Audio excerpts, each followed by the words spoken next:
So let's talk about Juneteenth and what kind of celebration we're going to have at the Charles H. Wright. Yeah, it's going to actually be really incredible. We joined with a couple of our corporate sponsors, Chase and T-Mobile, and 10 other museums around the country to kind of create this, nationwide celebration of Juneteenth, which will, air on the 19th, actually, around the noon hour. The idea was to get these organizations together and to script a really small, maybe 5-7 minute excerpt that focuses their city's particular African American history as it relates to issues of freedom and this sort of emancipation theme that is in the Juneteenth celebration, and this sort of notion of what freedom means today.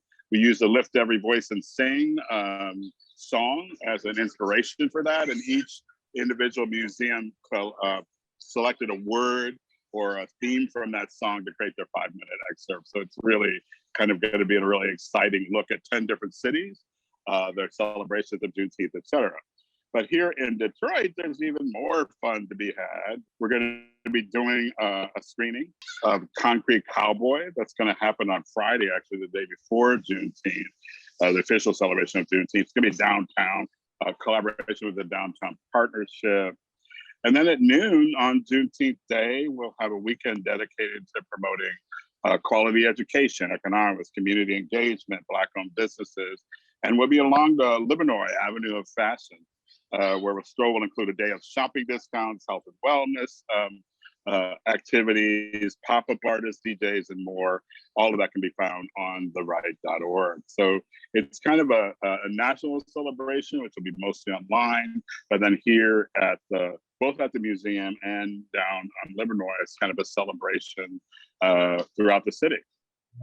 Juneteenth is something that grew up as an American history you've heard maybe a little about, but it seems as though it's not as widely recognized as some other celebrations, some other historical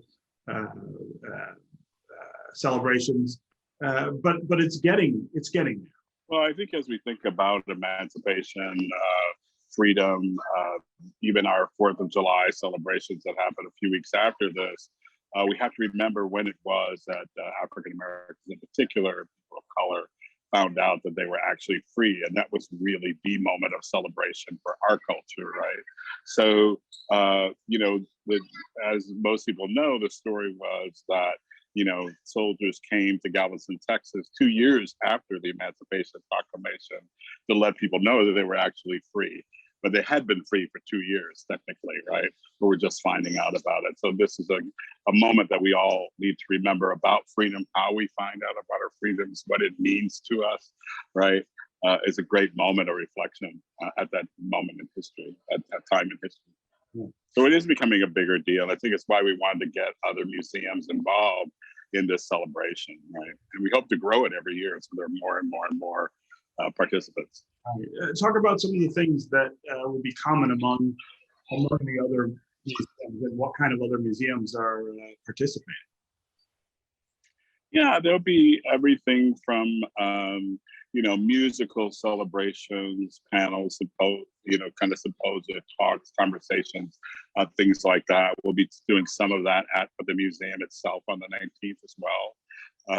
And those will be common themes, I think, throughout what everyone is doing. The Juneteenth, of course, letting people know what the actual day is about in terms of really talking about that moment in history in Galveston and how that then, kind of permeated throughout the African-American culture at the time. And what are the kinds of other museums? The Wright is such an unusual thing for us to have here in Detroit. Most people don't have a museum of African American history, so participating. Yeah, I was just looking at the list earlier. It's like the American Black Holocaust Museum in Milwaukee, the Amistad Research Center in New Orleans, the August Wilson Center in Pittsburgh, which I'm the founding director of, actually, the California African American Museum in Los Angeles, the Wright, the Harvey Gantt in Charlotte, the historic Mitchell Freedom Park in Hilton Head, the National Civil Rights Museum in Memphis, the Underground Railroad Freedom Center in Cincinnati, and the Northwest African American Museum in Seattle.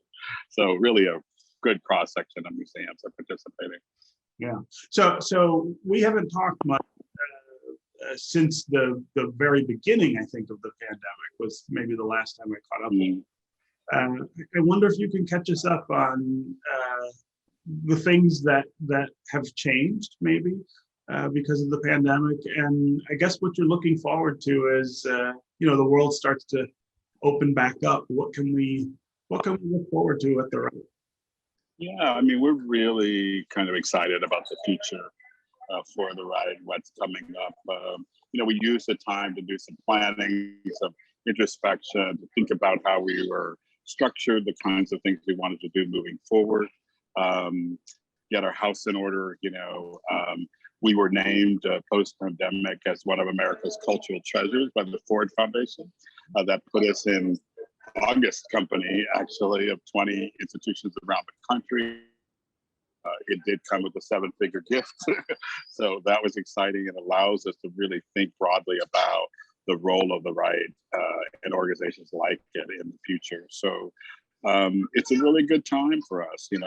We're going to be unveiling all of our fall programs at once later this summer, probably around the African World Festival, which does return in hybrid format to the Wright Museum and around the museum, in addition to around the country.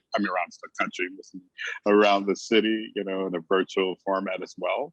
So those are exciting developments, and we're just really excited about what's happening, and we're looking forward to sharing it with folks in the weeks and months to come.